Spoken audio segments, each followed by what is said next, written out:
Good afternoon, everyone.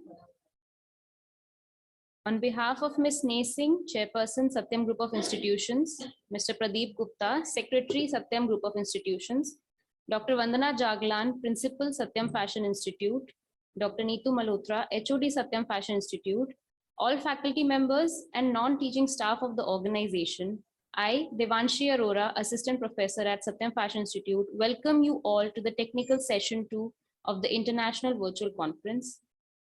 The theme of today's conference is Reflections on Holistic, Multidisciplinary, and Futuristic Aspects in Higher Education. And for this second session, we will have scholars from the field present their papers on the following sub-themes: Sustainability in Design Practices, and Transformation in Vocational Skills through Design, Challenges and Opportunities. Let's open the session with a few requests. Kindly put your mobile phones on silent mode. Delegates and attendees who are virtually connected with us are requested to mute their microphones to avoid any interruption. Concerned speakers can unmute themselves as and when needed. Special instructions for the paper presenters. Each presenter will be given 12 minutes to present their paper. You will hear a beeping sound as a reminder at the end of 10 minutes, just like this one.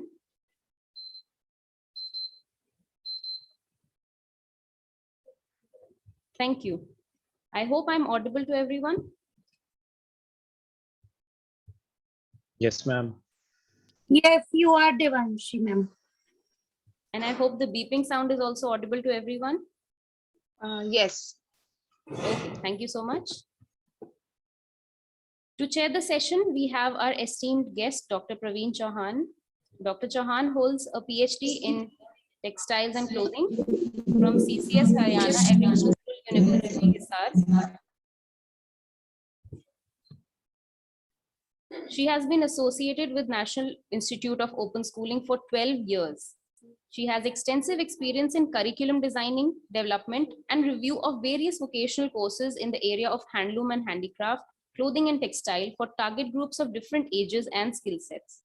She has led and actively worked in implementing several Government of India schemes for the skill enhancement of workforce in the handicraft clusters in various districts of Uttar Pradesh. Along with developing MOOC courses on beauty and wellness on SWAYAM platform, she has also presented papers and been a part of organizing committees in various national and international conferences. She is also actively contributing to the PM eVidya channel and live audio programs on Mukt Vidya Vani and iOS web radio. Master Trainer Certificate holder from Quality Council of India in collaboration with SQA, Dr. Chauhan is also a certified internal auditor for ISO. She holds a certificate in incorporating gender concerns in public policy by Indian Institute of Public Administration, New Delhi. She was also the recipient of university fellowships throughout her BSc, MSc, and PhD programs and received appreciation certificate for the work on Handloom Weavers program. We welcome you, ma'am. We are very, very glad to have you here with us. And with this, I would like to hand over the session to you, ma'am. You're requested to commence the session. Thank you so much for a nice introduction. Thank you. Good afternoon, everyone. Honorable Vice Chancellor, SNDT University, Professor Ujjwala Chakradev. Honorable Chairperson, National Institute of Open Schooling, Professor Saroj Sharma, who had been with us in the inaugural session. Principal, Satyam Fashion Institute, Dr. Vandana Jaglan, faculty members, paper presenters, authors, and participants from various countries and different parts of India. I welcome you all to this plenary session of International Conference on Reflections on Holistic, Multidisciplinary, and Futuristic Aspects in Higher Education. I would definitely like to congratulate Satyam Fashion Institute for organizing this conference on a relevant topic at a relevant time. I feel privileged to have this opportunity to chair this session, wherein we have a panel of very talented presenters. As you are aware, the themes for this plenary sessions are sustainability in design practices and transformation in vocational skills through design. Transformation of vocational education and sustainability, both are very, very important. And with the National Education Policy 2020 in place, which gives a greater importance to the vocationalization of education and proposes to introduce vocational training from grade 6 onwards, that goes right up to higher education, is definitely a step towards transformation of vocational education in India. Vocational education is an integral part of this vision of holistic education, which has flexible curricular structures, creative combinations of courses with multiple entry and exit points. This will be followed by specialization at the graduate and doctorate levels in any discipline that the learner chooses in vocational education. Our National Institute of Open Schooling has always been very, very flexible in terms of the choices that we give to our learners at secondary and senior secondary. And now with the new education policy in place, one vocational subject has been made compulsory for the learners at secondary level. What this is going to do is, this is going to help a lot in removing the societal reservations associated with vocational education and allowing students to make an informed choice based on their aptitude and competencies. One of the reasons why schools have not succeeded in overcoming this stigma includes the fact that pathways into higher education were not created for students of vocational education.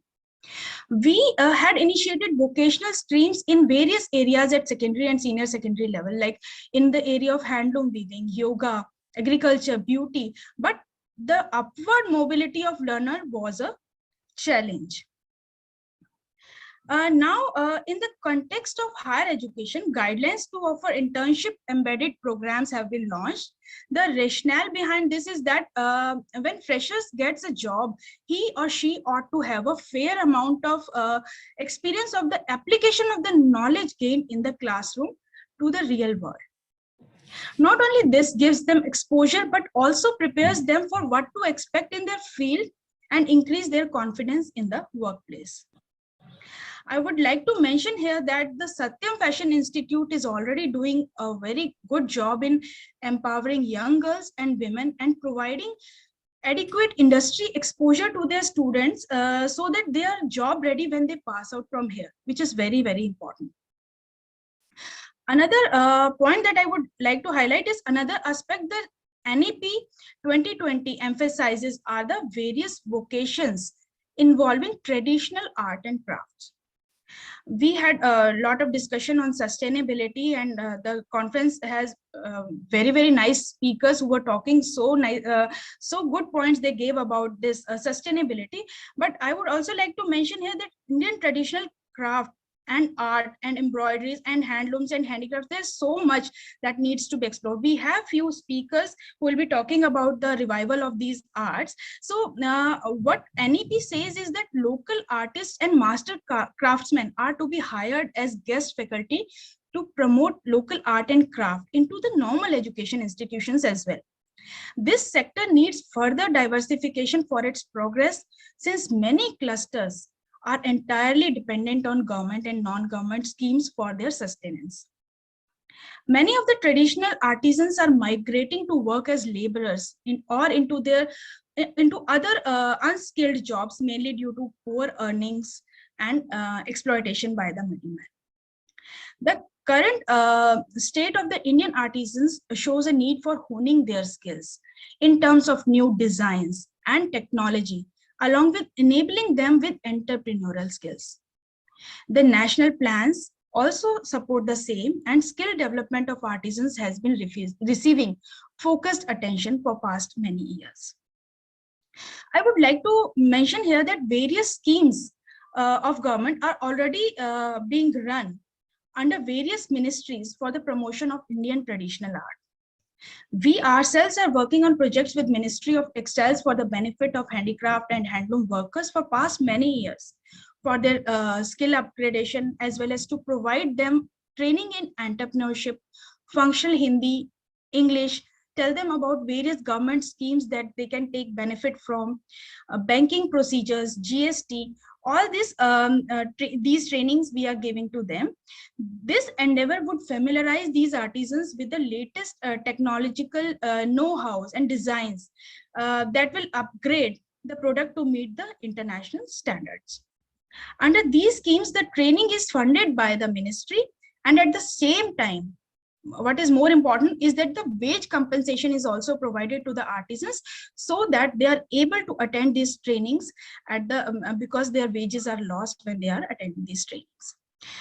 So this time I would say let the vocational training institutions take the lead to bring innovative change in our curriculum, incorporating the suggestions of NEP 2020 and make a creative change in the provision of education. This in future may help change the perception about vocational education in India so that we have more students opting for vocational courses. So these are the 2 points that I wanted to highlight before we start with the session. So thank you so much for giving me time. Now, as we will have to proceed for the presentations.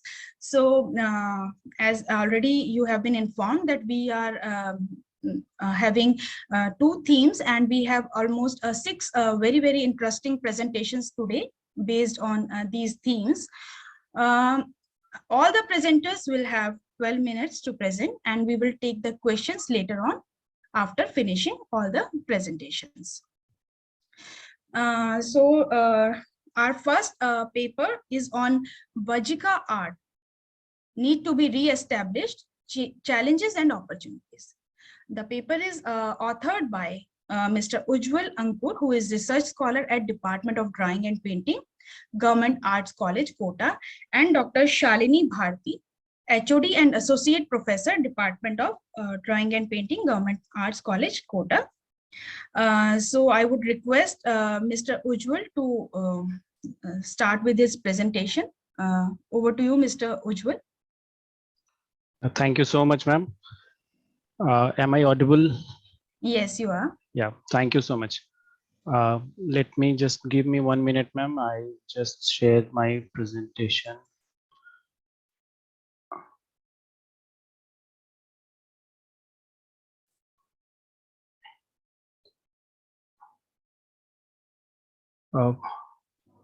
Ma'am, I will be grateful if you will assure me that the presentation is visible.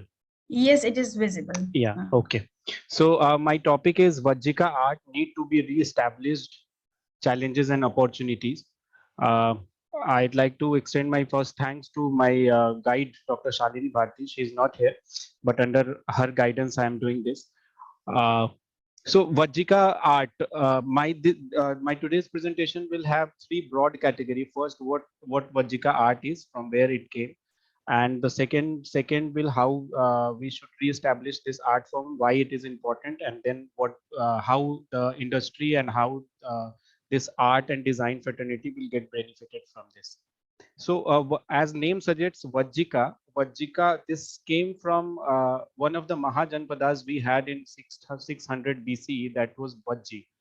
And the area located was one of the few 7 districts or 6 to 7 districts of Bihar, present Bihar. That on that very time in 600 BCE, the Vajji dynasty, you can say, or Vajji Mahajanpadas were ruling on that very basically territory. So let me move further. Yeah. So this is a handwritten manuscript. This is written in 1906. And the episode which is painted and described in this manuscript is Ramayan. Basically, it's a replica of Ramcharitmanas written by Tulsidas. Total number of pages are 773, and very interesting illustrations are there. Paintings are there. Those are 153. So this is in the collection of a library. It's a very big library in one of the small villages of that area, which is known as Lalganj, and the library known as Sri Sarda Sadan, which is in Bihar. So it is a brief introduction about that. This you can say the highlighted area of this Bihar map is Lalganj, and the area where this manuscript has been found. This is 32.2 kilometers north to Patna, which is the capital of Bihar. Moving ahead, then let's talk about few languages, how this Vajji came in limelight and how this is called Vajjika.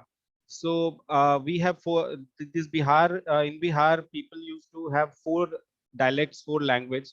First is Angika, second is Bajjika, third is Bhojpuri, fourth is Maghi, and fifth is Mathili. Vajjika, it came, few people call it Vajjika from V, and few बाद में वो अपभ्रंश होके ब भी हो गया. So Vajjika भी वहाँ पे बहुत सारे लोग इसको कहते हैं. So Vajjika need to be preserved. Why? Because Mathili is already, the language Mathili is already considered as language. Bhojpuri is also very much prominent. Maghi, Vajjika, and this Angika is still struggling for their identity. These are few districts: Paschim Champaran, Purvi Champaran, Shiwhar is a district there, Sitamarhi, Muzaffarpur, Vaishali, and Samastipur. These are 7 districts in which Vajjika is used to be used to have in their communication. And if somebody is have, if I'm talking about the art of that region, then we can call it a Vajjika art. If I talk about the historical aspect of this place is very much famous for a lot of things. Like we had 16 Mahajanpadas in 600 BCE. That means about 2.5 thousand years ago I'm talking about. आज से 2500 साल पहले we had 16 Mahajanpadas. Vajji was one of them. So this area became very important. Apart from that, this area is considered as one of the very first examples of republic. So republican होना सबसे पहले यहीं से लोगों ने सीखा और इसी ने सिखाया, which is already very well mentioned in different ancient texts of India. Apart from that, this place is very much known for Gautam Buddha, and it was a very Amrapali was there, and the place is adorned with the birth of Mahavir as well. So it is very important for Buddhism, it is very important for Jainism. And in if we talk about Ramayana and other Hindu texts, then this place is also mentioned in that very text as well, those texts as well. So it is very important for this Hinduism as well. After in this before this British, when Islamic when India was ruled by Islamic rulers, then this area had got impact of Islamism, and the art was very much affected by Islamism as well. So it is very much important for Islamism as well. So if we talk about the 4 major religion of our country, that is Hinduism, Buddhism, Jainism, and Islam, the area has impact of each and everything. So this is very much important to talk about this area and the art and culture about this place. Let me move forward. So if I talk about we discuss about the archaeological evidences which found in this area, then this is one of the very premium examples. This is known as Kesaria Stupa. This is in Eastern Champaran, and this is considered as the tallest stupa around the world. Buddhist stupa it is. Then we have a Ashokan pillar which is visible in front of you, and a very ancient stupa, Buddhist stupa as well. Few scholars are saying that this is the Ashokan pillar, and few have a dialogue on it. A few have their opinion that this is pillar made by Vajji kingdom. So there are few contradiction over it, but still it is very important because archaeology survey of India has proved that this is very ancient. Then this stupa is the relics, one of the relics stupas of India, that the original relic of Buddha found from this place. This is known as Vishalka Gad. This is one of the very important archaeological sites where people text call it. If we take a reference of archaeology as well as text, then there was a very big palace of Raja Vishal. That's why the place is also known as Vaishali. Then there's a modern Shanti Stupa is built there. So all this, apart from this, we have a very big temple dedicated to Mahavir because this is the birthplace of Mahavir as well. So these all archaeological and architectural evidence says that the place has got very rich culture and very rich heritage. History was very rich. Now the thing came that when society was that much rich and glorified, that where the art went. कुछ तो ऐसा होता होगा, कुछ तो paintings होती होंगी, कुछ तो स्कल्पचर्स बनाए जाते होंगे, बिकॉज आर्ट वहीं फ्लोरिश होता है जहाँ पे सोसाइटी फ्लोरिश्ड होती है. सो कुछ अगर और भी कुछ फील्ड वर्क करने के बाद I got to know about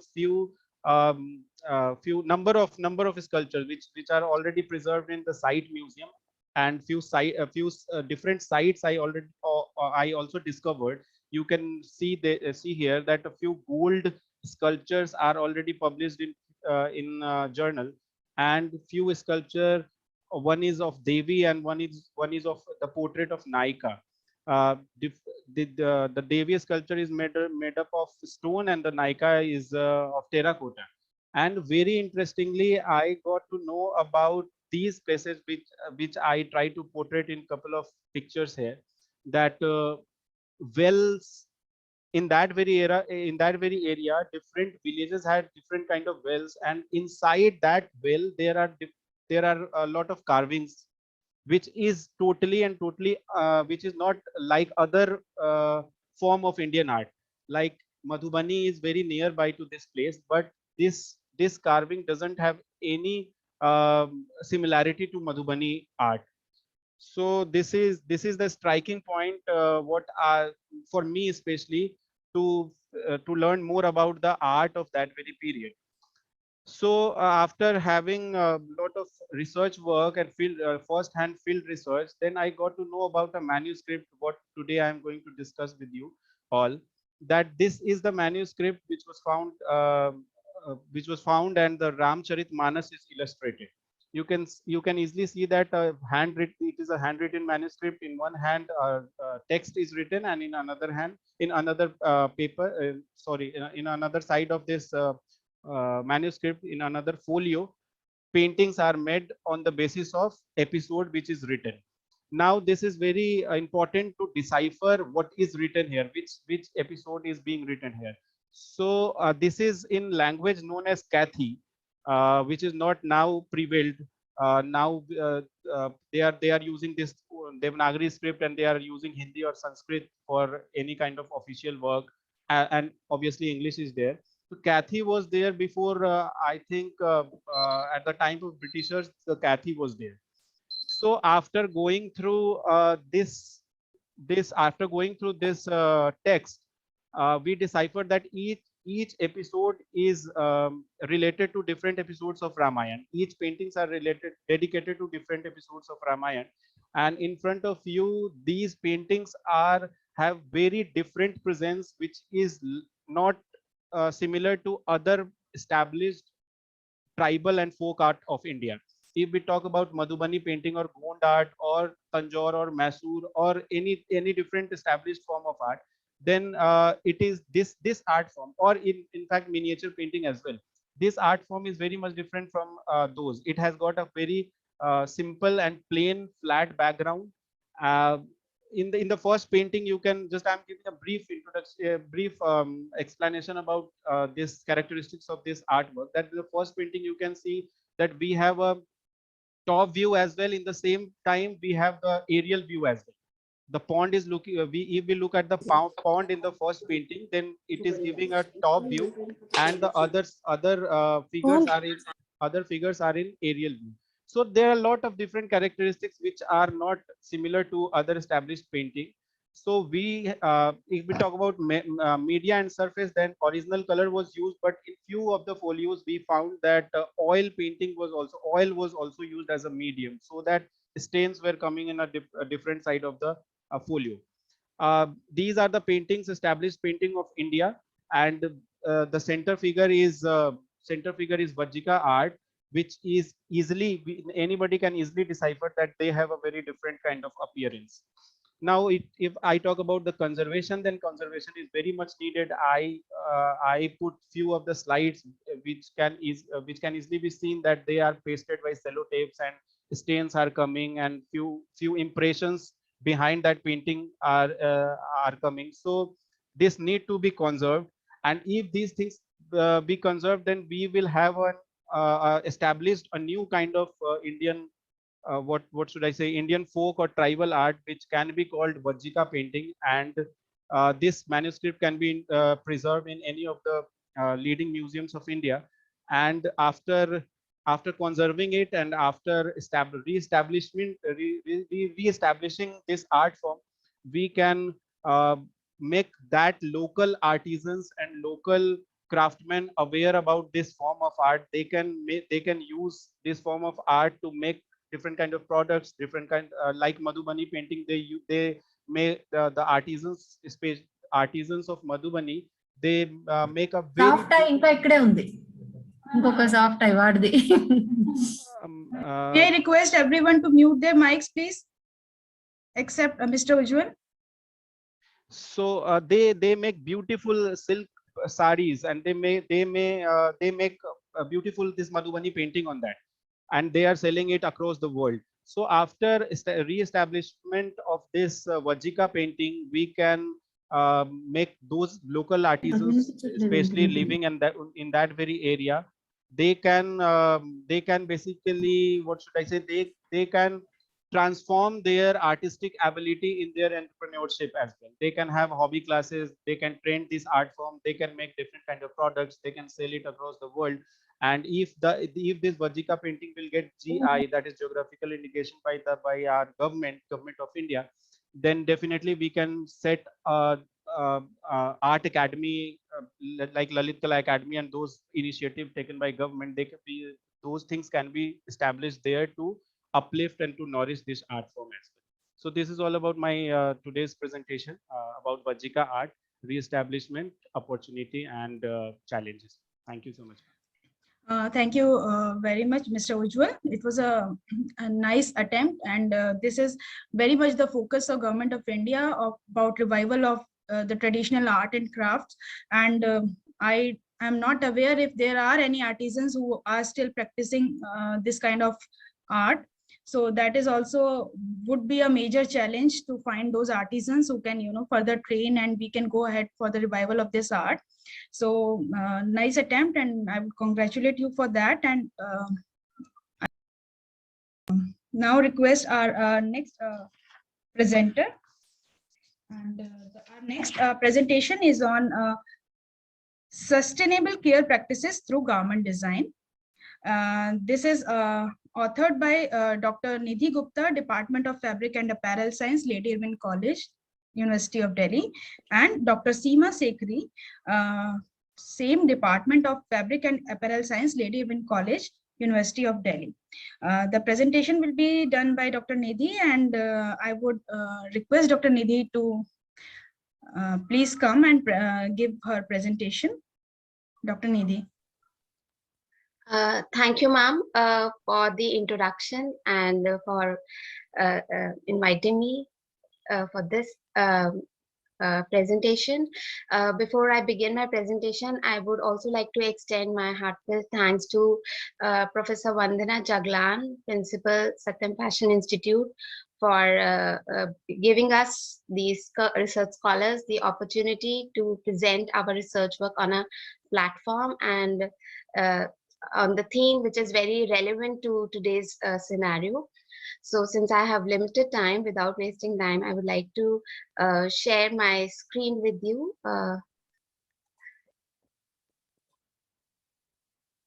Okay. So ma'am, is it visible? Yes, Dr. Nidhi, it's visible. Okay. So good afternoon, everyone. I'm Dr. Nidhi Gupta, from Assistant Professor from Lady Irwin College, and today I'm here to present a paper on sustainable care practices through garment design. It is a part of my research work, doctoral research work, which I did under the guidance of my supervisor, Dr. Seema Sekhri. And today I'm presenting this paper under the theme sustainable design practices, and here I'm going to talk about the care practices. By care practices here I mean the care and maintenance that we do after we wear the garments, after purchasing the garments. So how we can incorporate sustainability in our care practices through garment design. Now we all know about laundry. But it is the action or the process of washing clothes, and it is a universal activity. I hope you all will agree with me that not only in India but globally, people are washing clothes on daily basis, and it is one of the most ubiquitous tasks that we all perform daily in our households. So when I started this study of mine, I was asked to pick up a topic which is relevant in terms of environment, in terms of, you know, it should think about sustainability. So I did a lot of review of literature, and when I was studying you know, the existing literature, what I found was that when you talk about life cycle assessment studies, so since I'm from the textile background, I was reading a lot about garments, how they are, you know, impacting the environment. And the interesting not interesting, I would say, it is very heartening to know, to read that it is the use phase, it is the laundry phase which is bringing about the most environmental impact. So 85% of the impact in a garment's life cycle on the environment comes from laundry only. So you can see we have fiber production, we have fabric production, we are doing recycling, so we are doing garment production, but it is the care and maintenance stage which is causing the major impact on the environment. And when I moved further, I uh, came across these figures. These figures I took from the World Bank study, which they did on the in the Indian market, and what they recorded was that 82% of the total energy in a garment's life cycle is being spent in washing clothes. So here by energy, I mean the thermal energy, the hot temperature that we are using to wash our garments as well as to iron our clothes. Similarly, 96% of the wastewater is coming only from the laundry phase. So 96%, you can imagine, 96% is the water that we are consuming to wash our garments. And 60% of the solid waste in a garment's life cycle is coming from the consumption of detergents. So detergents that we are using, they are basically available in the plastic packaging. The packets are not recyclable. So 60% of the solid waste is being generated by the use of detergents only. So now the question in front of me was, what is the solution? What we can do? So as a part of my study, I formulated various, you know, tips in through which I motivated consumers to, you know, reduce their laundry, do not wash garments very often. Then we also talked about the promotion and development of eco-friendly detergents. In India, we do not have any environment-friendly detergents till date. And then we also, you know, I also talked about a lot about, you know, the energy and water efficient washing machines. We should have star rating on the washing machines also. We should have water efficient washing machines. The standards should be developed for you know, for classifying the washing machines also on the basis of their water consumption. But since I was asked to come here and present a paper to the design students, I gave another thought to it, that is sustainability only about consumption? Is it the only answer that we can think of, you know, reducing the environmental impact in the care and maintenance stage? No. After, you know, giving a lot of thought, it is I realize that it is also about production. We as designers, we as fashion students here, we can also think from this aspect, and we can start designing garments which have, you know, options for reducing the care and maintenance impact on the environment. So my objective of this paper is to identify and suggest the innovative design options to produce fashion and textile products that promote sustainability in clothing maintenance. So with this objective, I did a lot of review of literature, and I did qualitative content analysis through systematic review process. So the design students here, you must also, you know, when you are doing your research, you should only go through systematic review process when you're doing your research studies. And in a systematic review process, we carefully select the research terms, and you should always keep them broad. So I also kept my search terms broad, and I searched all the science and social sciences databases. I did not employ any language restrictions so that I can have data from other countries as well. Additional articles were also looked through bottom-up search strategy, and available studies which I included in this paper were taken from the journal articles, from scientific reports, and the consumer survey reports. The selection criteria include only the studies which were of relevance. They were only evaluated, and my focus of this relevance was sustainable clothing designs. I did a thorough review of literature of 10 studies, and their main findings I have summarized here under 3 key heads. So it is the role of a designer. The crux of this presentation is that it is the role of a designer, that he or she can design a garment that can cause less environmental impact during laundry. So what we can do?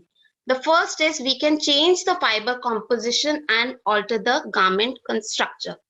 Now, how we can change the fiber composition? First, we can, if we change the fiber composition and if we change the garment structure through design, we can reduce the frequency of wash. We can also reduce the temperature of a wash, and we can also reduce the total load volume of a wash.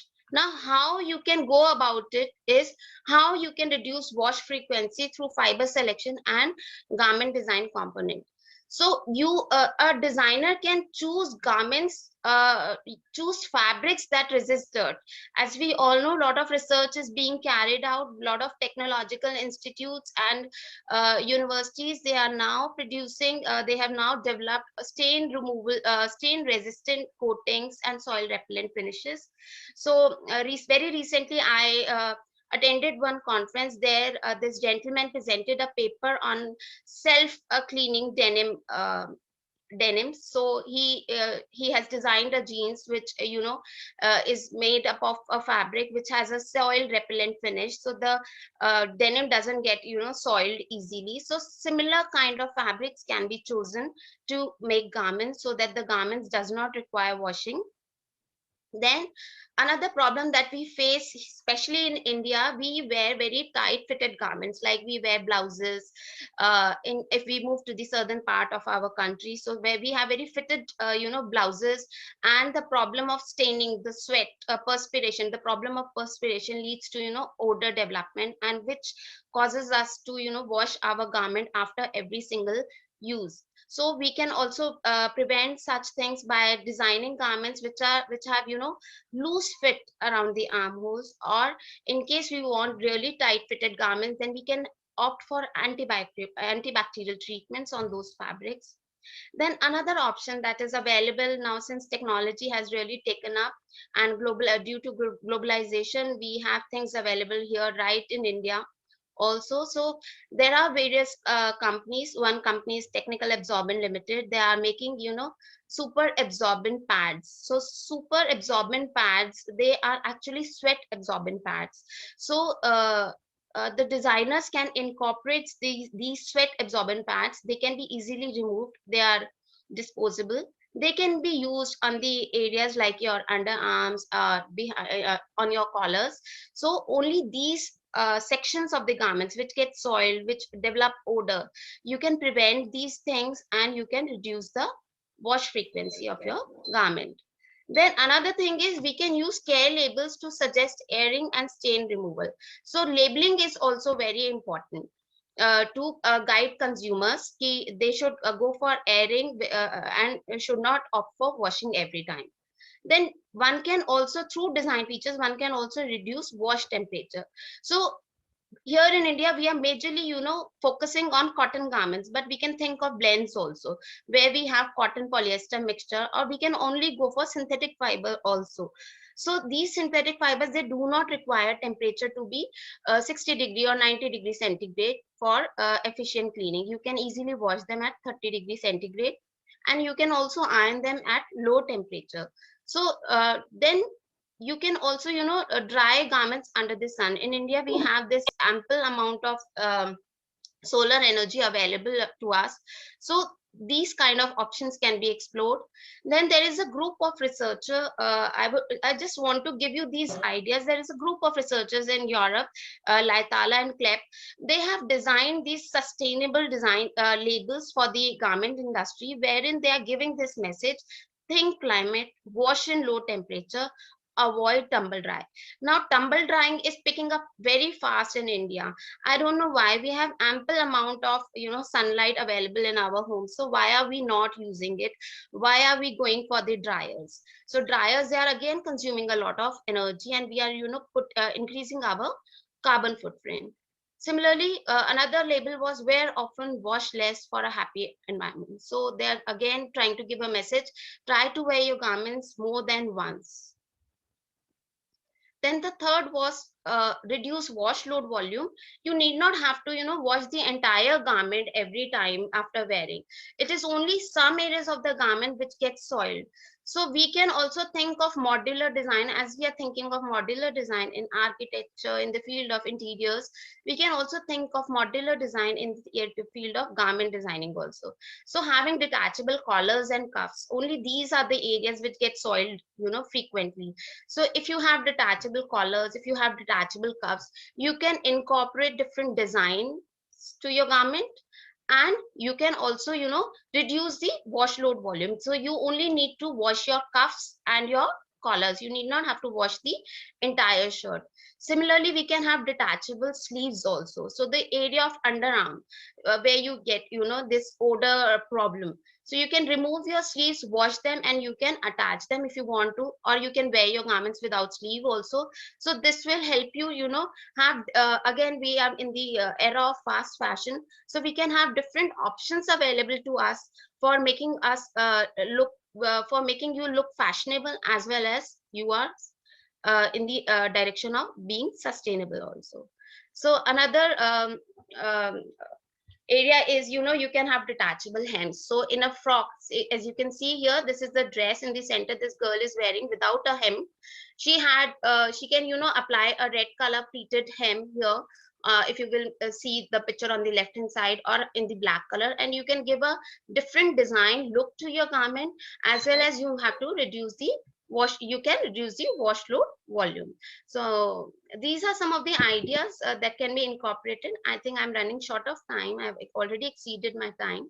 So basically this was my suggestion, that we should also think of sustainability when we are designing our garments, and it should not only be restricted to the consumption part of it. So in the end, I would like to summarize my presentation by saying, go green and let us all save today so that we can all relish tomorrow. Thank you so much. Thank you so much, Dr. Nidhi. It was a very, very nice presentation. And it was like we all always say that textile industry is the biggest pollutant. But what we forget is that we are also a part of it by just not by the production, but during the usage also we are causing so much of pollution. And I would just say that it is more about culture. We need to create awareness about not washing our clothes every day, and we can opt for and very, very nice innovative ideas that you have found out during your research, which can be definitely tried. And I wish we all think about our environment and follow these things that Dr. Nidhi has just thrown light upon. Thank you, Dr. Nidhi. Thank you, ma'am. Now we move on to our next presentation. It is on a crafty umbrella, a case study and social design project. It is authored by and presented by Ms. Ashna Grover, who is doing M Designs from Ambedkar University, Delhi.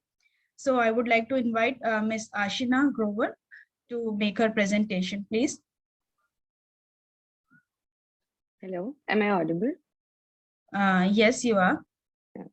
Good afternoon, everybody. I'll be just sharing my screen. Allow me a moment.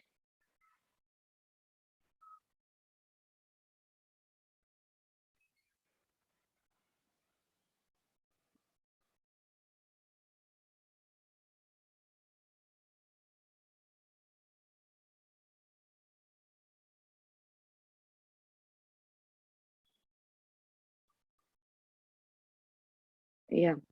So I hope it is visible to everybody. Yes, it is visible.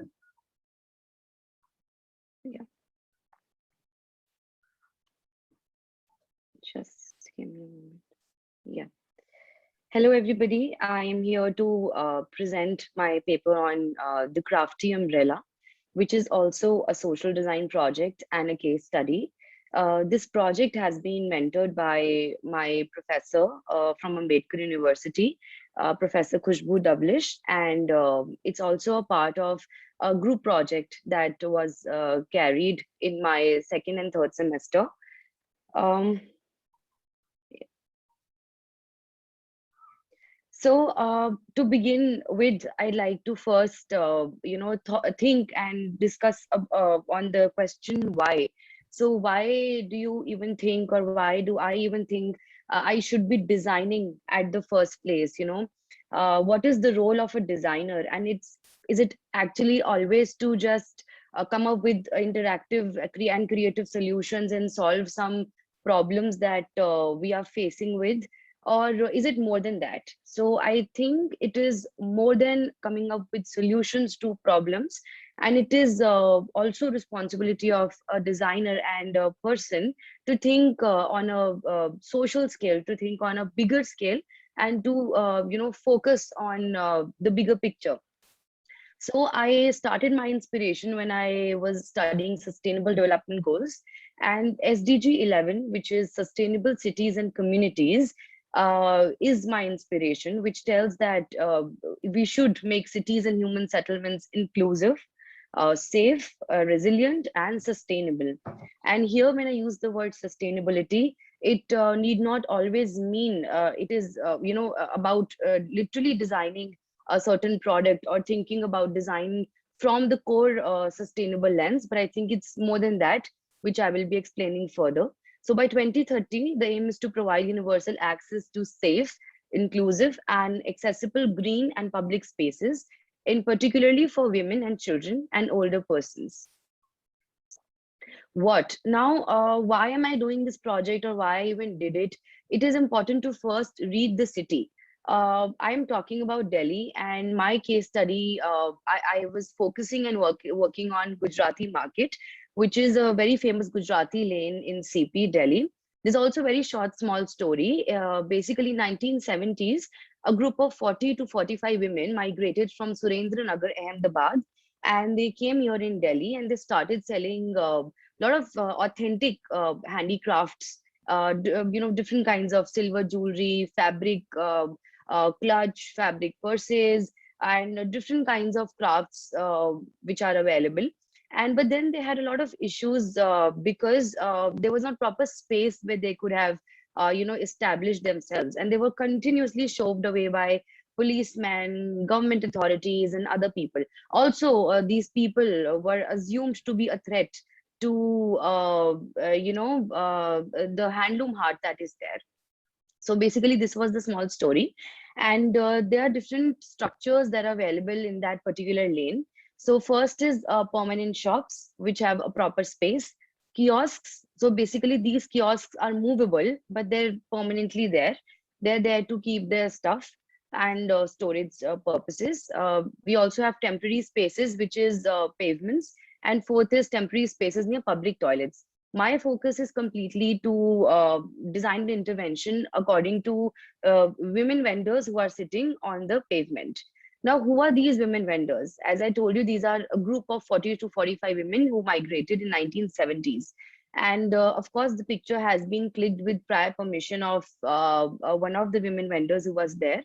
And this is basically how they're using their particular space. They're using the pavement, they're using the wall as a resource to display their products. But then these people come up with a lot of issues because they face certain things each and every day. So I'll just start by telling about user personas. So Pooja Bhen, there were different conversations happening with people around it. So basically, shelter, storage spaces, electricity, clean washrooms, protection from eve teasing were basic things that were, that was a part of needs mapping, and these were the issues that bothered them a lot.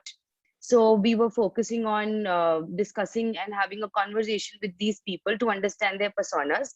And one thing that was common with everybody was, Didi, hamare liye kuch dukaan dila do, please. So because these people did not have spaces to actually showcase their products and that they were presenting. So this is another user persona of Hansa Bhen. And similar things were basically coming up when we were talking to them. So then I and my team, we did a problem mapping wherein weather protection was one thing that basically bothered my vendors who were sitting on pavement, and also the transient shop owners, the green and the pink colored graph, the bars that you can see on the graph. So this was how we came to decide that, out of all the options available, out of all the needs mapping that we did, weather protection was one thing that affected them severely. So this is how you can see when the shops are there, when they try to put in their, clothes and jewelry and different products, when they display, they use the wall. And the right hand side, the picture on the right hand side, 5.2, it tells you and it gives you a picture as in, what happens when there's nothing to display. So there's not even presence of these vendors there.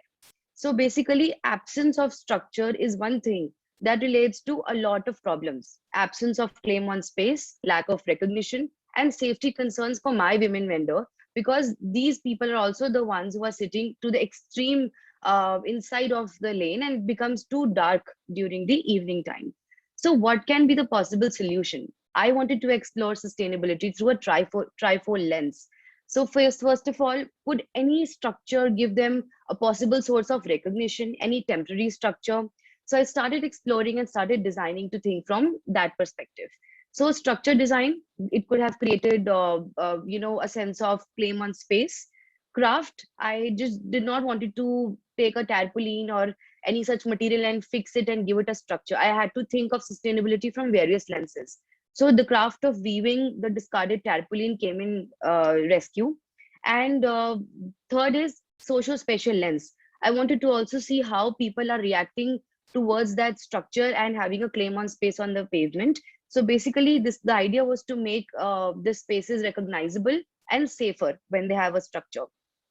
I'll quickly move to my designs. So this was, of course, there were a lot of iterations in the project in terms of the structures, but then this was the final structure that I managed to design. On the right-hand side, you see it's a weave tarpaulin, and I did that through a loom that I had in my home. And this is how the structure can be executed. So basically, it's a prototype of a design wherein all the pieces that you see, they can be detachable. Bamboo and weave tarpaulin together add to sustainability of the product. And this is how we can, it's a 8 into 6 feet big structure that can be used and that can be complemented on the pavements that I just showed you. So tarpaulin, bamboo, and jute were the three things that jute, of course, to tie the different parts of the bamboo. Now, this is a closer look as to how the structure can be modular.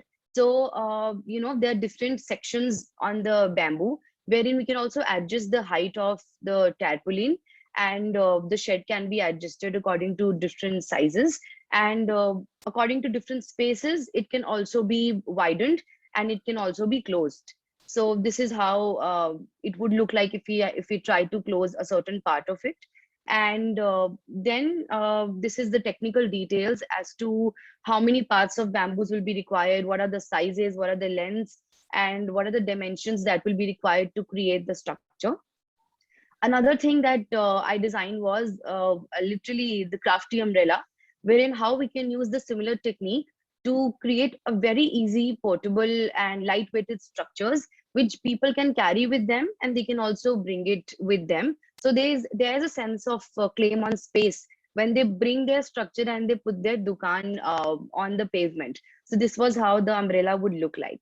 Now, what's next in the project? So basically, I'm writing to the town vending committee and propose it, because this is a part of Street Vending Act 2014, wherein there's a clause that the appropriate government may, to the extent of availability of financial and other resources, undertake research, education, and training programs for the vendors. And this, of course, fits in well in the research part. And second, through the art of weaving, tarpaulin, we can enhance the vocational training and revive the craft of weaving to a different context, and come up with a lot of different products that can be made through the same technique. And third, I'm looking out for funding for the prototype, so that at least I have something to actually execute it on the site. And yeah, I'd like to express my gratitude to my team members, Himanshi, Duha, and Dimple, who've been a part of the initial research in the project. And my colleague Duha, she was working on how to provide electricity in these structures, and she was working on that part. But we've been in the same project.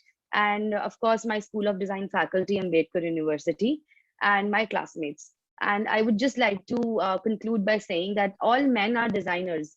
All that we do almost all the time is design. For design is basic to all human activity, as said by Victor Papanek. So the idea of design for me is not just to create a beautiful looking products, but it's also that ideology as to why that design is important and what is the role of designers. We are no experts, but then can we co-design with our stakeholders? And for me in the project, my street vendors have been a source of inspiration, and the experts who've also guided me in the process to come up with something that can help solve their problems. So yeah, thank you so much. Thank you so much, Ms. Ashina. And it is so heartening to see young girls, thinking about women empowerment and all, and creating safe vending space. This is one of a very nice thought process that you all students have thought about, and it is really. And I would like to ask you one question also. Did you get any chance to implement what you what you guys designed, and did you implement it also? Did you get funds from somewhere? No, ma'am. Currently, we do not get any funding. But then, as a part of co-designing, because this happened when the COVID was on peak, and all my projects, so we had limited sources to even contact the women vendors, because they naturally had to go back to Ahmedabad for some scarcity that was happening. But then I was in a constant touch with the community over there. So we were sending them WhatsApp pictures कि दीदी ऐसा कुछ बना रहे हैं, आपको लगता है कि ये चलेगा? So then they would give us feedback कि हाँ ऐसा बना लो, इसका height थोड़ा ऐसा कर दो. So that is the best part, that we have their support, and through town vending committee and approaching the government through the colleges resources, I think we can pitch in. Okay, so congratulations to you, your team members, and your guide as well. And it was a nice project that you all had taken up. Congratulations. Thank you, ma'am.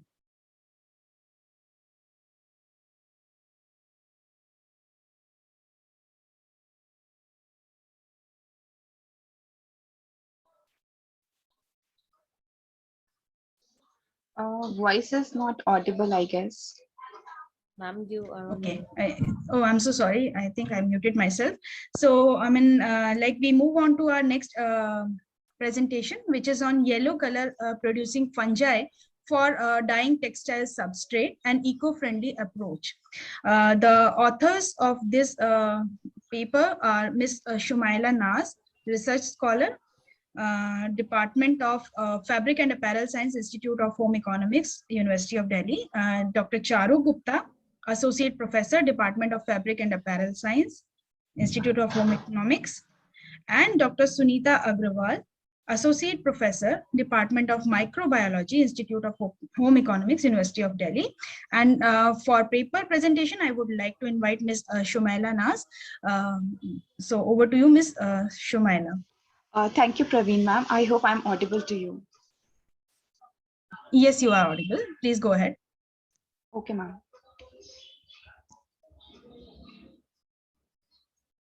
Yeah. I just hope my screen is also visible, ma'am. Yes, it's visible. Okay. A very heartfelt thank you to Dr. Vandana, ma'am, and her team and Satyam Fashion Institute to providing me this opportunity to present my paper in this virtual international conference, Reflection on Holistic and Multidisciplinary and Futuristic Aspect in Higher Education. The topic of my presentation is yellow color production, fungi from a dying textile substrate, and eco-friendly approach. And I'm working under Dr. Charu Gupta and Dr. Sunita Agarwal, ma'am, and it's my PhD research work. As we all know that we are using a lot of dyes in all the textile items, like in all the textile processes involve use of dyes. So we use a lot of synthetic dyes which are very harmful to the environment. So I come across to an species which is producing a very beautiful yellow color which can be used to dye different textile material. So here is the introduction. Biotechnology is emerging as an upcoming new textile field, and there are many areas of application of biotechnology in the textile industry, and one of which is the production of novel colorant using microorganisms that have certain distinct advantage over those produced from plant and animal. And as we all know that plant and animal based natural colorant have therefore these are an alternative potential harm, these are an important sources of dyes from plant and animal, but these are also harmful to the environment as they have limitations like limited availability, low yield, non-standardized, poor fastness. These are costly. A lot of process involved in extraction of dye, use of mordant, so the process become costly. Microbes like fungi and bacteria can be exploited as one of the natural source of colorant for textile application, and these can multiply very fast and are capable of growing on a large scale on different media and require limited space. The significance of my study is use of synthetic dyes has cut down significantly due to a constant release of toxic effluent resulting from dyeing processes. So in the recent year, there is a drive for identifying newer natural resources other than plant to overcome all these disadvantages of plant-based natural dyes, and also to promote more eco-friendly textile dyes, which have become a matter of concern. So this evoked a realization to produce eco-friendly natural dyes from newer sources. Objectives were to screen and isolate color producing micro from different sources and to optimize their fermentation condition for maximum color production and to dye different textile item from it. Methodology was like this: to screen and isolate color producing micro from different sources. So the sample was collected from sample collection was done from different areas. We have collected different soil samples. We also collected different solid samples like rotten vegetables. We have taken samples from the leaf bark, from root. For sample from the air, we take we have exposed PDA plates. PDA is like potato dextrose plate. I have made 20 plates and then exposed in air. And for soil, I have done like 0.1 ml solution was used, and it was spread on PDA plates with the help of a sterilized spreader. And then for solid samples, I have used autoclave swab dipped in sterile water for picking up microbes from the atmosphere from the solid samples. So the results were like these. These were the plates which were exposed to the environment, to the solid samples, and to the air. And I have come across a species which was producing a yellow color in the environment. I have come across a lot of species. Some were producing red color and other were producing yellow color, but this yellow color was more versatile in nature and is used for dyeing textiles. So I have shortlisted this yellow color producing micro. So out of so many PDA plates, I have come across with 10 fungal colonies which were showing colors over plate, and one was producing very beautiful yellow color. So I have chosen this yellow color for my study. You can see this is the backside of the plate where a yellow color is visible, and this is the microorganism which is producing this color. My color was extracellular in nature, so the only method to extract this color is to simply do the filtration process with the help of Whatman paper. After this solid medium was translated into a liquid culture medium, or we can say potato dextrose medium, and its possibilities were explored. So the fungi showing yellow color over plates were inoculated in different mediums like potato dextrose broth, sabot dextrose ball, or malt extract, and incubated at different temperatures for 30 days. So I come across a liquid colorant like this. If you can see this, the top layer is the mycelia, and below mycelia there is a liquid colorant or a liquid yellow color which can be used as a dye liquor. So with this dye liquor, I have dyed different samples. I have explored cellulosic samples. So I have taken cotton, and then protein samples, silk and wool I have explored. And this particular dye has affinity for the protein fibers. So my silk and wool sample got dyed very beautifully. And the medium samples were dyed in 50 ml colored filtrate for 30 minutes and 70 to 80 degrees Celsius in rotary shaking bath.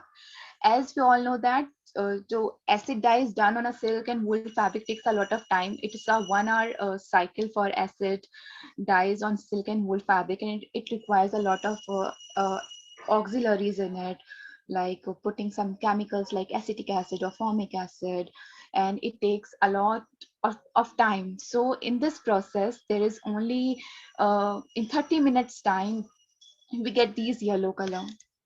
So I can say the best medium found to be the Sabot medium. In 21 days at 28 degrees Celsius and pH 5, it was producing a very beautiful yellow color which can be used to dye textile substrate, mainly silk and wool fabric, or we can say protein fibers. And it can be concluded from the study that fungi can be a potential source of cultivating dye which can be adequately applied on textile fiber.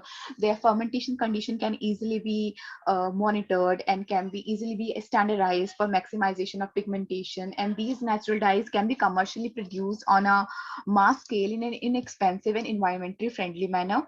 And these dye can be used in different industry, like in cosmetic industry, we can use these dyes. We can use these dyes in footwear industry to dye the textile substrate. Like we can dye leather from it also, leather fabric also. We can use these dyes in printing industry for direct style printing, for discharge and resist style of printing. So this color is very promising in nature, and I can say it can be used as a dye in the industry in the future. So it has a very good scope in the future as well. So this is all about my study, bibliography, and I can say thank you, ma'am. Thank you, Ms. Shumaila. I just wanted to know from you, I mean, like, did you, how much, you were talking about like natural dyes because, a lot of plants are being used for production of these dyes. So for this fungi production, how, I mean, like, if you want to do it on a large scale, how is it going to happen? Ma'am, on large scale, it can be easily be produced because I have tried on like 2 liters. On 21 days, it has given me approximately 1.5 liters of colorant. Plant and animal based dyes take a lot of time. Like plant take a full time for their cultivation, their seed grows, and then flowers come. Sometimes we extract dye from the flowers, sometimes bark, sometimes seed. So it take a lot of time. But this fungus give us color in 21 days. And if I further optimize these conditions, it can also give colors in 7 days also, ma'am. So we can do it on a big fermenters, on a big machine, and we can get colors in 7 to 15 days. Matlab, a good amount of color in 7 to 15 days. Okay, and no fixing agents you used on for this? Yes, ma'am. No fixing agent. It's a direct, I have used this direct crude colorant for my dyeing, and no fixing agent, no auxiliaries were added. And one more advantage of this colorant is that wood required a lot of, a pilling happens. Sometimes the structure of wool fabric is very rough. So this proteolytic dye has, this microbial dye has a proteolytic enzyme, a protease, which smoothen the fabric as well. So apart from dyeing, it also smoothen the surface of the fabric, which is an additional advantage to it. So ma'am, it can be used to dye wool fabric, and we can eliminate a lot of steps in it. जैसे desizing हम scarring करते हैं, but in wool process we all often go for chlorination, जिससे हम उसके scales कम करते हैं कि हमारी pilling ना हो, थोड़ा हमें smooth surface मिल जाए wool का. So if we use this dye, there is no need to have these further steps. There is no need to do chlorination or something like that. By using this dye, we can get a smooth wool fabric, and we can also get beautiful colors out of it. And did you in go? very limited. Okay, and did you go ahead with the fastness and all those, you know? Yes, ma'am. Tell I have me. checked Okay. now. Ma'am, I have checked the fastness also. It's coming very good. But Okay. as it's a natural dye, so a light fastness is a little problem. Hmm. So I'm trying to use different methods to fix this problem. But this is a part of my research. So I've just discussed only 2 objectives with you. So I'm All right. working on it, and I have used this dye for trying different printing options also. So ma'am, I have used it as a ground dye. I have used it as an illuminating dye also. So I have get very beautiful results. Okay. So it's a very promising dye. Ma'am, I have reading in articles also, people are looking, matlab, one of the company approached me for this project and was like, yeah, we wanted to do a startup. Can you please guide us how we can do this? Because ma'am, it's very promising. In limited period of time, you can grow a lot of color and which can be used in different industry, ma'am. To say, ma'am, in food industry, you can use it. In textile industry, apart from textile industry, you can also use it in cosmetic industry. Some of the microbes also have antioxidant properties. So if you want some lipstick shade which contain an antioxidant, yeah, in food industry चाहिए तो आप उस fungi को use कर सकते हो. और ma'am, I have check their biosafety level also कि these are not toxic. Okay. One can wear it also, and the fungi which I come across also falls under the biosafety level 1, which says it's harmful to the people. And the process involved in dyeing also, ma'am, it's like 80 degrees Celsius dyeing, and usually jo enzymes hote hain, these are active around 50 to 60 degrees Celsius only. After that, it becomes denatured. So ma'am, it's not at all toxic and can be easily be used in the industry. Thank you, Ms. Shumaila. Nice research that you are taking up, and I hope you, go ahead and do further, collaboration with some industries and all. Yeah, I'm sure, ma'am. I'm trying to do that. Wishing you all Thank the you best so for much, the ma'am. same. And Thank you so much, ma'am. Praveen, ma'am, for so kind words. Thank you. Thank you. And now it's time for our next presentation, and we move ahead for next presentation on integration of ethics and green thinking for sustainable design practices. It's authored by Srivani Thadipalli, Associate Professor with Department of Fashion Technology, NIFT, Hyderabad, and Dr. S. Amsamani, Professor, Department of Textiles and Clothing, Avinash Lingam University, Coimbatore, Tamil Nadu. And it's being presented by Ms. Srivani. I invite you for to make your presentation, please. Very good afternoon, ma'am.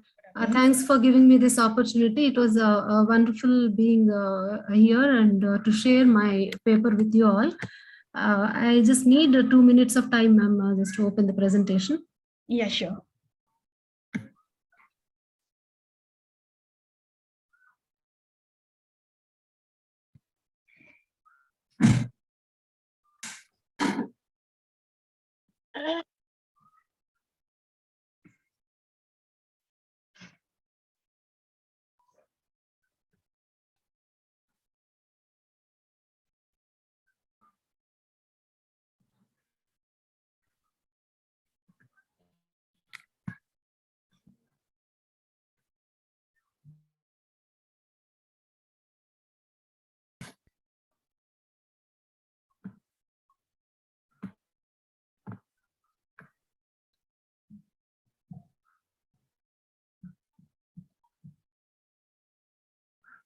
Is my presentation visible, ma'am? Yes, it is visible. Please go ahead. Yeah, thank you so much.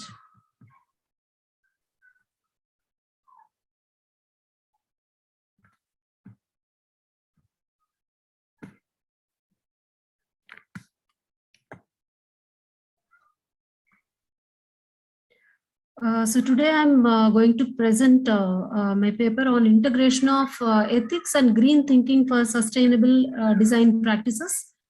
So in the International Virtual Conference on Reflections on Holistic, Multidisciplinary and Futuristic Aspects in Higher Education.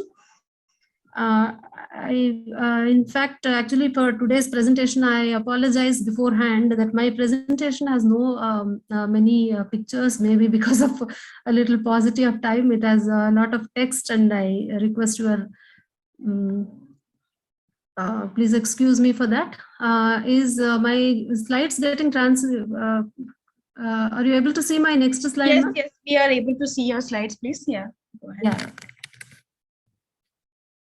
So as we all know, sustainability has become a major trend in the textile industry, and a lot has been discussed since morning about sustainability. And so consumers are also better informed now, and even the market is becoming consumer driven. So as the consumer's mind is, the viewpoints are changing, even the manufacturers have to change their production plans.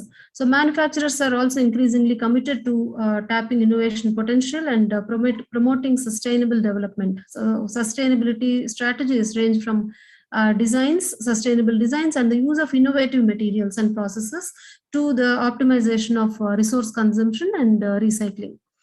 So we all know when it comes to ethics and the green practices, occupational safety, child labor, and fair wages in particular are essential concern of sustainability producing companies. However, social and environmental changes in the global textile value chain can only be solved if politics, business, and civil societies, is pulled together. And we know that in textile chain, it focuses on different aspects of sustainability, like production factors, including water and energy consumption, availability of sustainable raw materials, effects of waste production, social responsibility of the companies towards the employees, reuse of chemicals, use of chemicals, including dyes and coatings, health risks for the textile workers and consumers. And apart from that, even animal welfare for procurement of protein fibers, that is also one of the concerns. So now I'd like to throw a bit of light on the implications of the inclusive textile fibers. So we all just go with the belief that anything that is natural is sustainable. I think this is something that we need to start questioning now, and because anything natural, even nature has its own limitations. It is not, it is not very vast, and it gets depleted as we use. So the world of textiles is based on the availability of raw materials, of course, with different types of natural fibers available, which connect us to many issues of water scarcity, climate change, and also waste generation. The world's food, fuel, and freshwater supplies are also coming under increasing pressure due to the rising temperatures, population growth, and increasing levels of per capita consumption. So now textile formed a substantial part of sustainability and innovation. So the natural plant and animal fibers like cotton, silk, wool, which were once considered as solutions for sustainability based on their biodegradability and renewability, are no longer able to serve the purpose due to raw material crisis, and also for a range of animal welfare and ethical concerns which are existing. So I think it is time to think whether cotton sustainable, is organic cotton sustainable, is silk and wool, just because they are natural fibers, can we consider them as sustainable? How far they are sustainable? Let us just to see what are some points of concern. I think the new generations or the students, they should also start thinking about. As cotton crop, we know that it takes gigantic load of herbicides and also pesticides at the cost of human health risks. It is not the answer to fulfill the increasing demand of clothing the world. Can cotton clothe the world? Is it possible for the population to get clothed in cotton? Can you supply only cotton to the entire population? Can it be a solution? Can it take the place of all the different other fibers which are synthetically produced in tons and metric tons every year? Organic cotton, hemp, rami, linen, and organic bamboo. So these are mechanically, which is mechanically produced. I'm not saying here the wet process or regenerated chemical, recovery process, regenerated process. If it is produced out of mechanical process, especially this bamboo also, because we know that bamboo can be produced in two different ways, mechanical as well as viscose process. So if it is mechanically processed, then definitely it is an inclusive option for today's textile and garment industries.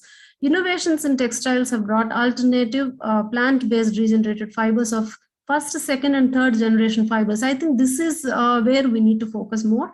As we know, first generation fibers include viscose rayon. The second generation includes modal, and the third generation is the lyocell fiber, or it is also called as an excel fiber by Birla, which is producing the same lyocell or tencel. Tencel is also the same fiber, which is named as excel by Birla, as Aditya Birla, which is producing it. So these fibers, the third generation fiber, has a complete closed loop of production where there is complete recovery and reuse of the materials, and there is absolutely no carbon emissions. And so recovery by lensing is a new type of viscose. We know that viscose is a first generation regenerated cellulosic fiber, but it has some of limitations, like we cannot recover all the chemicals which are used in its regeneration process. But now lensing has formulated a procedure where we can completely recover it in a safe manner. The zero waste utilization of the wood-based cellulosic fibers. I think this is the best option, which most of the students now, even in home science colleges, and many postgraduate and PhD studies are mostly focused on this now. Whereas you can use the agricultural waste or bio waste as material for producing fiber sources, where there is no absolute, there is no wastage in material. The next one or other natural fibers like the recycled wool. We think recycled wool, the recycled wool is definitely a better option than direct animal fiber. The vegan wool, which is developed from the enzymes of mushrooms, Ecolife, that is responsible leather and down, peas, or ahimsa silk. We all know that ahimsa silk, for example, Eri silk of Northeast, Sawalkuchi is a place where we find this variety of Eri silk or Erandi silk, which is also called as an ahimsa silk, as the silk cocoons are not boiled or the moth is not killed. Only the hatched cocoons are used for producing the silk fibers, which avoid harming the moth actually. So this is we have so many other options even for protein fibers. Pinatex, apple skin, or palomella, and orange. So these are some other raw materials for producing variety of vegan leather.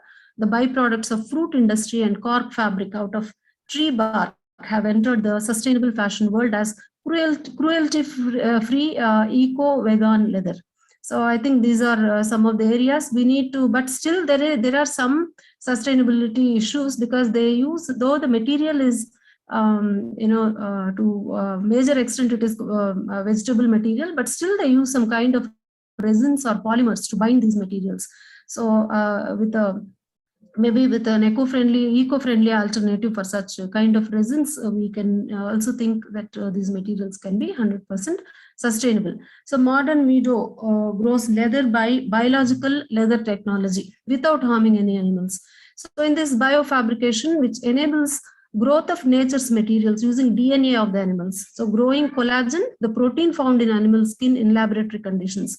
So directly we produce the leather out of collagen, the protein of animal skin. Tanning and finishing are anyway done later to give the required color, character, and the texture.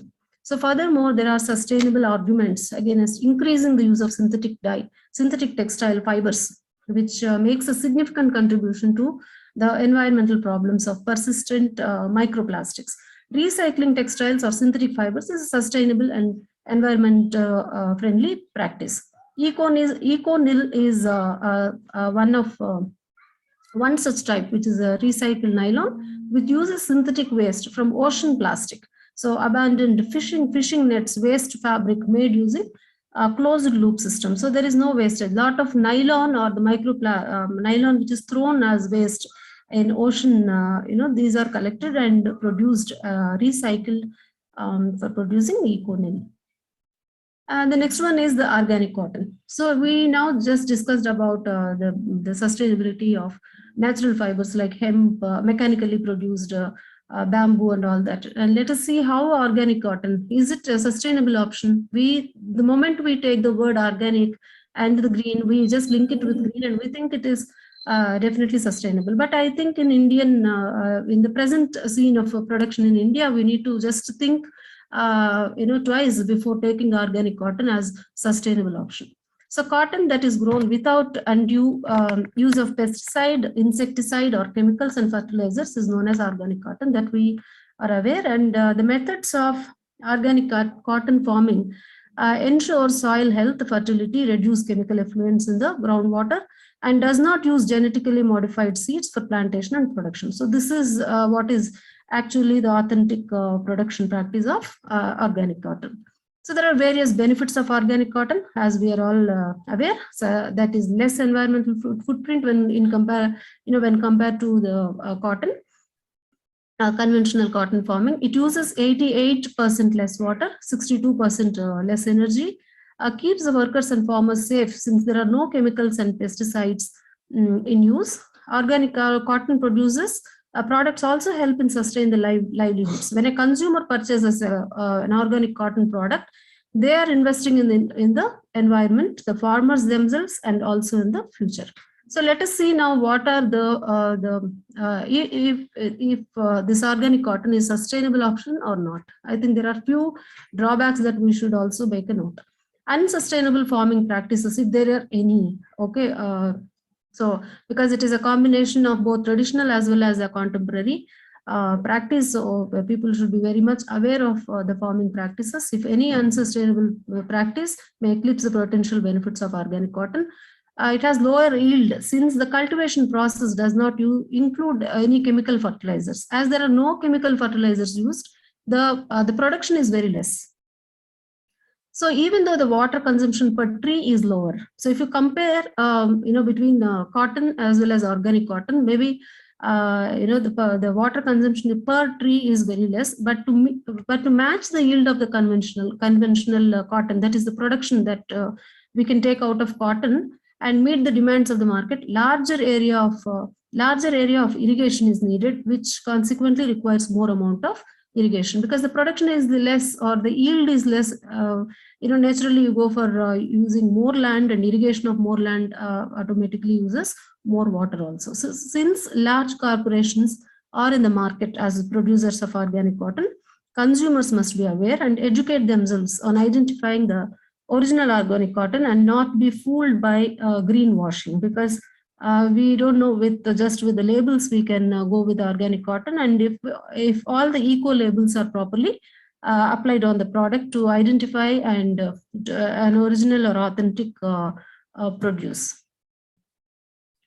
Then the next question comes to using natural dyes.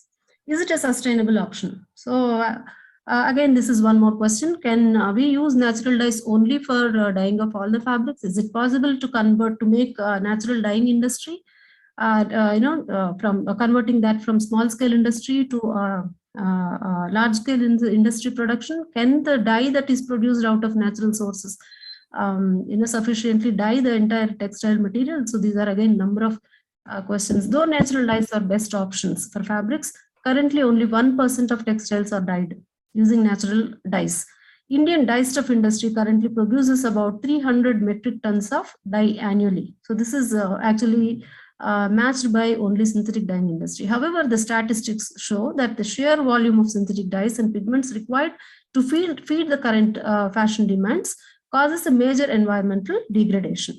So using natural dyes is mainly limited to cottage industry and also some handloom sectors. I think for these we can completely make it like a green producing areas for certain niche markets or for limited production. Most of the natural dyes have very less dye content in the raw resource. To meet the huge requirement, the agricultural land used to cultivate food grains to feed the huge population of the country may have to be compromised. So there is a lot of compromise, right? When all the land, if you want to use more of natural I request you, ma'am, to just wind up with your presentation, please. Yeah, sure, ma'am, sure.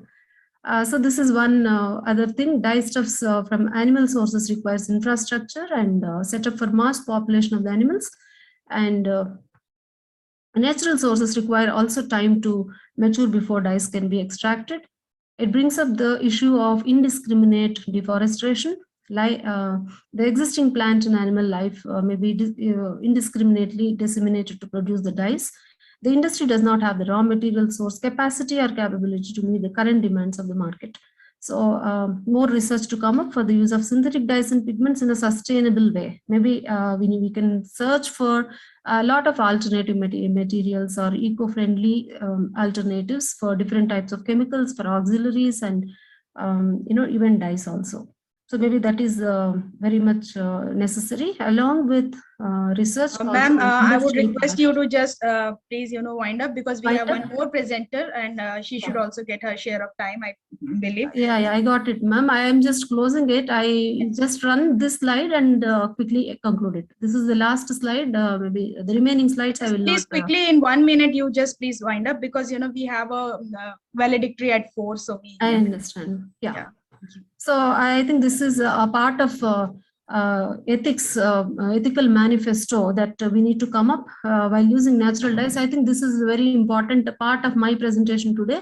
The philosophy of ethical living needs to be the basis for ethical dyeing. The following clauses for dyeing ethically were formulated: to not use synthetic chemicals at any stage of dyeing process, to conserve the source of natural dyes by not consuming the roots, hardwoods, or bark of perennial trees as dyestuffs. By using these roots and hardwoods, you are actually completely taking off the life of that particular species.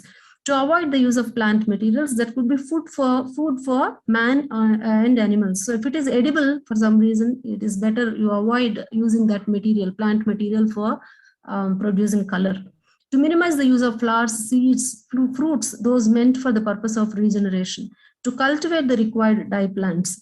Leaves and natural mordants can be mostly encouraged. It is need of the hour that the practitioners of natural dyes also need to involve in cultivation of natural dye yielding plants, at least by contributing 15% of their land resource towards cultivation. It is not just enough if they utilize, but contribution in cultivation is also necessary. And the remaining slides are related to sustainable wet processing, slow consumption through emotional durable. Okay, ma'am. Thank you very much for your nice presentation, and Mhm. we would like to, proceed, and we would share your presentation with the participants. If they need to ask anything, they will go through and they will ask in the. I think maybe we are able to have any question answer session after this. So, thank you Sure. very much for your presentation. And we go Thank you, ma'am. ahead and we move ahead for the last presentation for today, which is on assessment of online apparel websites, the shortcomings and guidelines for improvement. The paper is authored by Dr. Preeti Singh, faculty Department of Fashion Design, Satyam Fashion Institute, Noida, and Professor Radha Kashyap, Head Department of Fashion and Textiles, IIS University, Jaipur. And I think the paper is being presented by Dr. Preeti Singh, and I would like to invite her quickly to make her presentation, please. Dr. Preeti. Hello. Hello. Is I'm audible? Yes, ma'am, you are audible. Okay. Good afternoon to all. I'm Dr. Preeti Singh, and here I'm presenting my research work on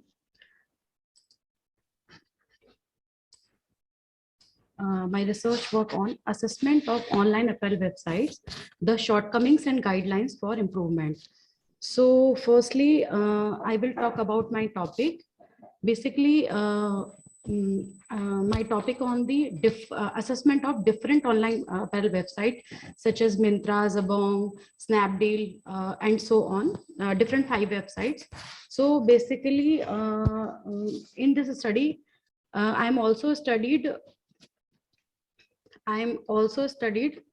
how people usually buy, what things they prefer buying, when or what time they are comfortable buying, and why they buy the products, or how they decide the products that they buy. So firstly, I'm introduce my topic. Ma'am, request you to put your slides on slideshow. Yeah.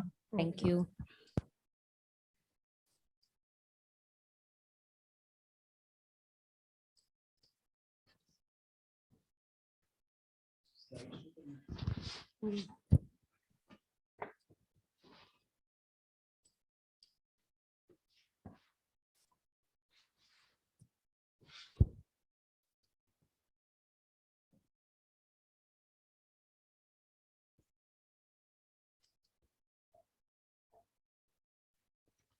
Okay.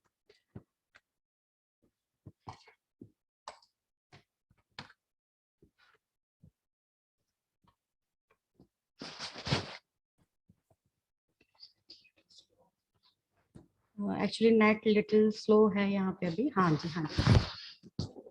At present, online shopping is become a well accepted way to purchase a wide range of products and services. And online shopping is a convenient and faster way to shop. No need to visit a physical store, multiple choices available, and shopping available 24/7. The consumer are more likely to depend on the website, which is user friendly and easy to navigate. Better display of information and visuals along with good navigation build trust in consumers and attract consumer towards online shopping. So basically different views of product, including videos, 3D view and zoom view, help the consumer make better buying decisions. So this is the rationale for the study. This study will be beneficial to consumer, e-retailers and new startups to start their own business through digital media to sell product with consumer satisfaction level to maintain good relationship with consumers. The guidelines will help in enhancing the knowledge and awareness of the consumer for shopping online. With the help of the study, retailer will be able to identify the need of the consumers and will work towards the problem faced by consumer by improving their marketing strategies and website design. So the main objective of the studies are to study online apparel website and identify their shortcomings. Second one is to create guidelines for consumers when shopping for apparel online. So basically limitations for the study is only female online shoppers was taken as a samples, only women apparel was taken for women website assessment, and there are only 5 websites we studied in this study. Firstly, Myntra, Amazon, Snapdeal, Jabong and Flipkart. So this is the related literature of my study. Should I skip this slide or continue? I think you can move ahead. Okay. Just skip the literature part and come to methods and your Okay, ma'am. result. Okay, ma'am. So finally, we deal with our methodology. So basically, this study was conducted in Jaipur city, and 60 female respondents were selected to collect the data, in which 21 to 30 years and 31 to 40 years females were selected, and slow burn sampling method was used to collect the data. And assessing consumer satisfaction level towards online apparel website tools was used to collect the data with the help of different websites, Myntra, Amazon, Snapdeal, Flipkart, and Jabong, and identify problem faced by consumer while shopping online. Then analysis of data was done with the help of coding, tabulation, frequency, and percent. After that, I create a guidelines for consumer while shopping for apparel online.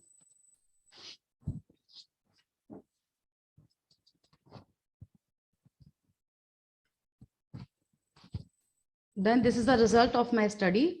So firstly, weighted mean score and ranked assigned to website on the basis of various criteria for online shopping. So the results of the study indicated that there are women apparel, basically women's apparel, Flipkart, the results of the study indicated that consumer respondents are satisfied with the Amazon website on the basis of brands. Firstly, on the basis of brands, discount offers, product view and product description, and after the delivery options and product return policy. But variety in women apparel category on Flipkart is greater as compared to other online websites. The customer are equally satisfied with the product view and the product description available on Amazon and Flipkart. The maximum number of payments options were available on Myntra as compared to other websites. The results further revealed that among all the websites that Amazon scored highest, followed by Myntra, followed by Flipkart, Myntra, Snapdeal, and Jabong respectively.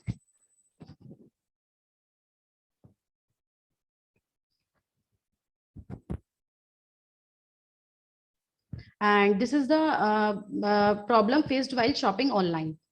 So firstly, the results of the study reveal that maximum number of consumers faces problem related to size while ordering from Snapdeal, followed by Jabong, Myntra, and Amazon.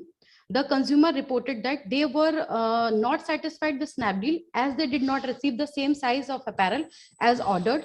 And 18% of consumers reported that online website of Jabong, the product they received were not of the same color as described on the or display on the website. Similar problem were found in other websites such as Snapdeal, Myntra, and Flipkart. And the other result revealed that maximum number of consumers were not satisfied with the product view options available on Snapdeal. According to the result, maximum number of consumer reported that lot of variation was found in the prices available on Jabong as compared to other websites. The results also indicated that description of the product mentioned on a Snapdeal was not appropriate, and the consumer were not satisfied with the information related to product available on these websites. The result further indicated that consumer was disappointed with the quality of apparel they had received when they ordered from Jabong, and the quality of the product delivered was not up to the mark, and the consumer felt cheated as they thought they were charged more than the actual price of the apparel, and consumer were satisfied with the product available on Amazon as the quality desired by them matched the quality of the product received. And 10% of consumer felt that they did not receive the same garment as displayed on Jabong. And the other result shows that 20% of consumers reported that Snapdeal has higher shipping cost as compared to other websites.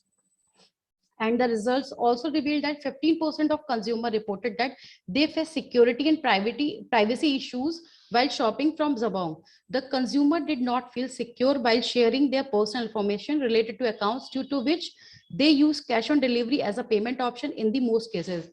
And it is also clear from the next part that consumer were dissatisfied with Snapdeal and Jabong in terms of their refund policy. The consumer did not get refund within the time frame that was promised to them.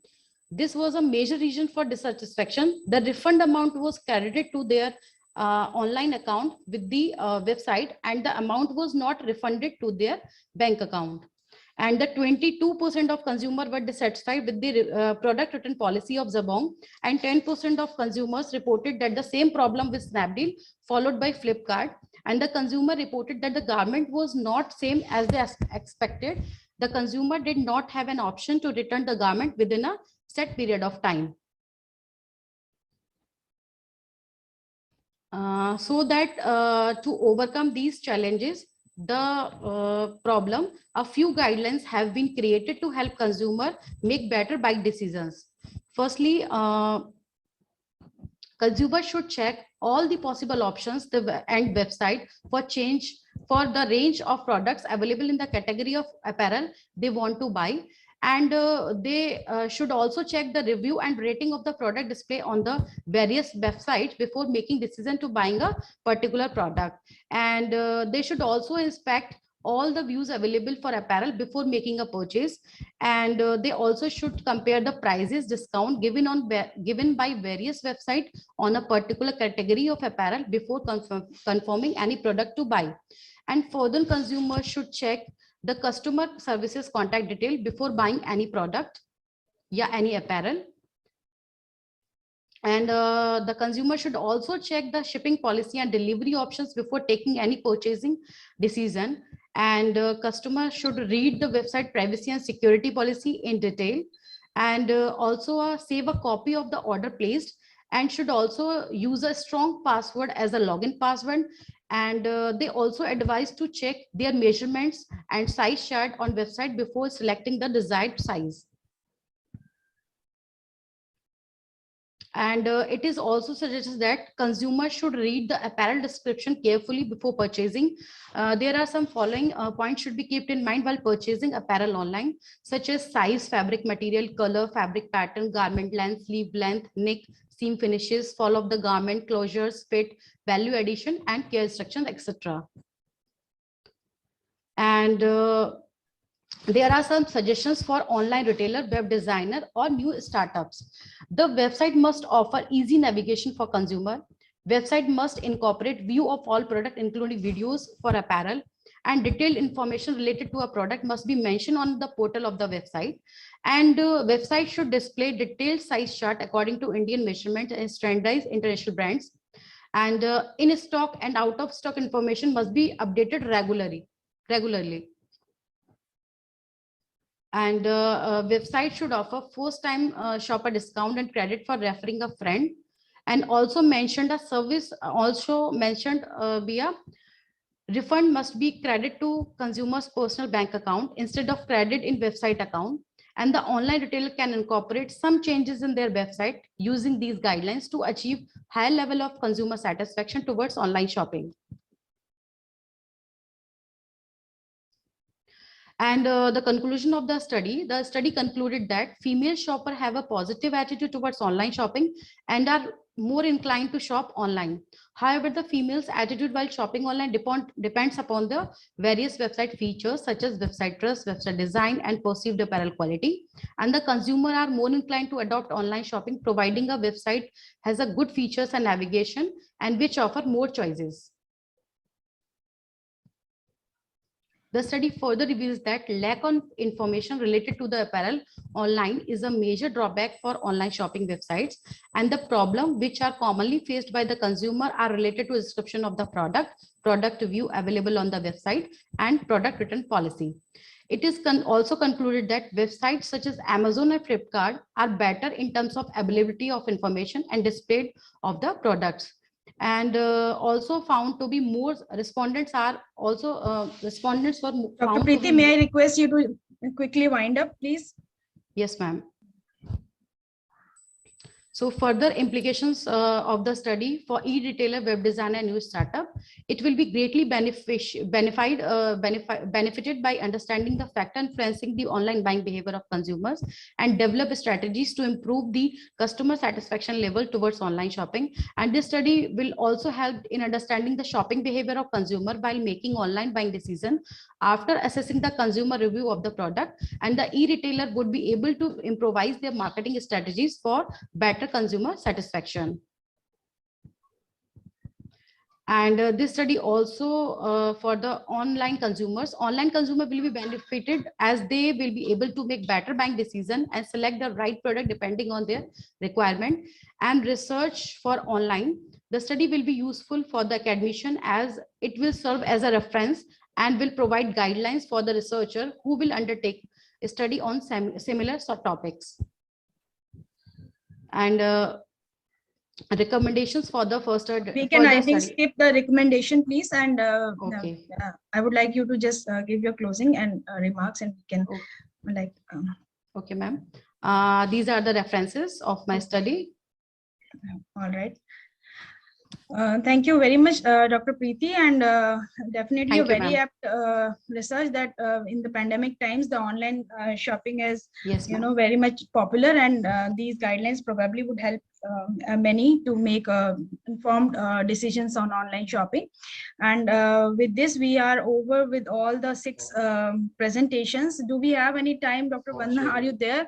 Can we take some quick questions? Hello, Dr. Praveen. Yes. Thank you for steering with the session. Yes, I'm here in the conference. So I think we are going to start with valedictory session in 15 minutes. Yeah. I think if anybody is having some relevant question at the moment, then we can take anybody from the students, teachers, staff members.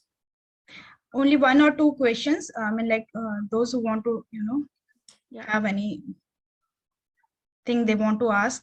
So I wanted to know one thing from Dr. Nidhi Gupta, like she was talking about antibacterial, anti-soil fabrics. So are there any brands really to, for the commercial products, which can be used in garment designing? Just a very quick answer if you can do it.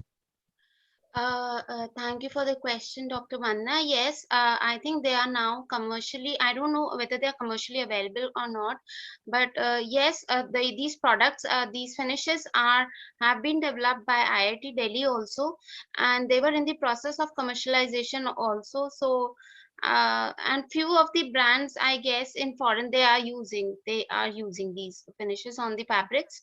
and we can easily procure from them, and this can be tried here also in India. Am I audible?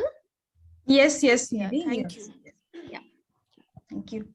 Anyone else? So I think there's no question as such, and we're really running short of time. Yeah, Maybe we can Hmm. take up questions through mails. Yeah, From, sure. yeah, so you can please conclude. One Yeah, question is there, just one moment. sure. Good evening. Good evening. Good evening, ma'am. Thank you so much. My question is from Mr. Ujjwal Ankur. Yes, please. Yeah, ma'am, Uh, please. Very nice presentation. And can you please guide our students, as we are related from Design Institute, how Vajika art can be implemented on garments and products using sustainable approach? Thank you. Thank you so much, ma'am. So it's a wonderful question, and especially for students and practitioners who are doing this. So first, this question has two very important term. First is sustainability, and the second is Vajika art. So for a few seconds, let me omit that Vajika part from the question. Then I'll come again. First, sustainability. Whatever practice you are doing to have this sustainability in your design process, just follow that. And like if you are doing any surface ornamentation, or if you are doing something like that, then rather than using other art forms what you are already using, like somebody is doing what should I say, kalamkari on this, or chicken curry on your garment to ornament your surface, or Madhubani painting is there, on that worldly art people are doing on their garment. So you can use those you can take Vajika painting, and you can make your garment and product for the to embellish that to embellish your product basically. And how to know about Vajika painting? So that is under the research. Once it will be completed, then the specific characteristics and features will be shared with everyone. So following that specific the characteristics, you can make your own painting related to other subjects. It's not mandatory that you should make Ramayan or some episode related to Ramayan. You can make any contemporary, you can have any contemporary subject, you can portray it in that particular style of Vajika art, and then you can use it in any surface where you want to use. So All right. I Thank you assume so that I much. have given my Thank you so much, yeah. Mr. Thank you, Ujjwal. ma'am. And Yeah. thank you for the question. And now we can formally close the session. And I would we all definitely had a very wonderful day today, and we all had since morning, and in our session I would say we had insightful interactive discussions and great chance to listen to the outcomes of research and studies done by our presenters. And I would like to thank all the distinguished presenters who shared their valuable experiences on this plenary session, all the authors, reviewers, and all those who have made this session a success. I would like to thank Satyam Fashion Institute, especially Dr. Vanna, and all other faculty members whose hard work has resulted in such a well-organized international conference. And I definitely enjoyed, and I hope you all did. And it was definitely a wonderful plenary session. I thank you all once again. Thank you so much. Thank you so much, Dr. Praveen ma'am. It was really nice to have you chair the session, and we really appreciate your presence. And I would also like to thank, on behalf of Satyam Group and Satyam Fashion Institute, all the paper presenters for the afternoon, for enlightening us on topics of such relevance. And I would now request all the participants to proceed to the valedictory session, which will begin at 4:15. And the best research paper presentation award will also be shared in that session. So the link is already shared with everyone. Request you all to join from the given link. And thank you. We'll be ending this meeting, and we can join on the other session.